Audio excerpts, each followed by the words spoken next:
Hi, welcome to Make It Funny, where I take your suggestions and I'd say make them funny, but I'm already on video 5 for this day, and it hasn't been going well. I'm probably going to delete all of them. You didn't need to know that. 3, 2, 1, start over. Hey, hi, hey, welcome to Make It Funny, where I take your suggestions and I make them funny. Let's do it. Today's suggestion, engineering. It actually got me thinking about reverse engineering, which is a trick people use to support claims that are ridiculous in a way that sounds scientific. For instance, the one that I love is, there has to be a God who created everything perfectly, because, I mean, look, if the earth wasn't in the perfect spot from the sun, and if we didn't have the moon, and if it wasn't this far from outer space, then life wouldn't exist. So obviously God planned it that way. It sounds like a good argument, except for it's the other way around. There's life on the planet because it's in the perfect spot, because of the size of the sun, because of the moon. It has nothing to do with somebody sitting down with a piece of paper like, oh, okay, what do I need? Let's see, I need a planet with water. Let's put it over here. Whoa, that's too close. Let's put it over. Whoa, that's a nice ball. Well, let's put it right here. Like God was doing the thing like when you're trying to straighten out a painting.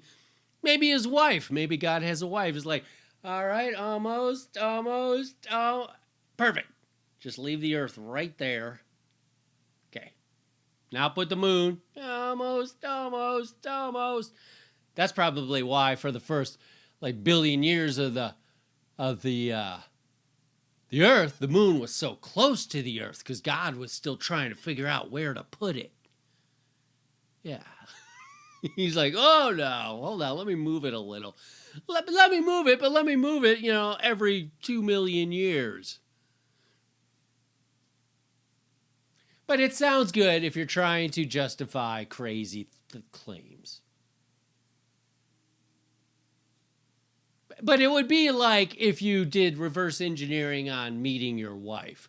Like, obviously God meant for me to go work at this job, and he made it so this other person would work at the job. Because, I mean, how else would we have met otherwise, unless God made it happen?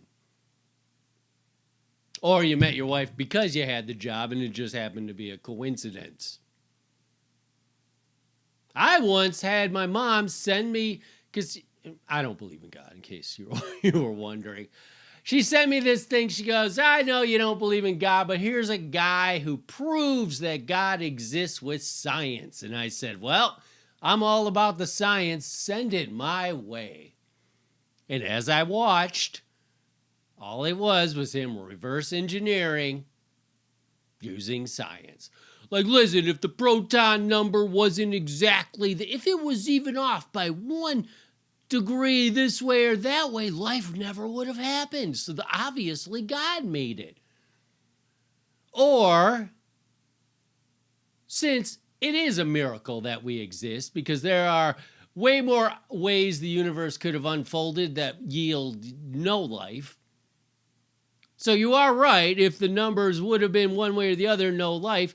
But that also means there could be an infinite number of universes that have no life because those numbers are off. We just happen to be in the one that has the right numbers, and we just happen to be on the planet that's the right distance from the sun. There's no magic there. There's no magic. It could have easily have been the other way too. The sun could have been smaller and Venus could have been the perfect planet, or the sun was bigger and Mars was the perfect planet. And then idiots on Mars would be like, there has to be a God because look, he put us on Mars. They'd call it Earth. They'd call Earth Mars. I don't know how it worked. Anyway, it's a parlor trick that works for dumb people.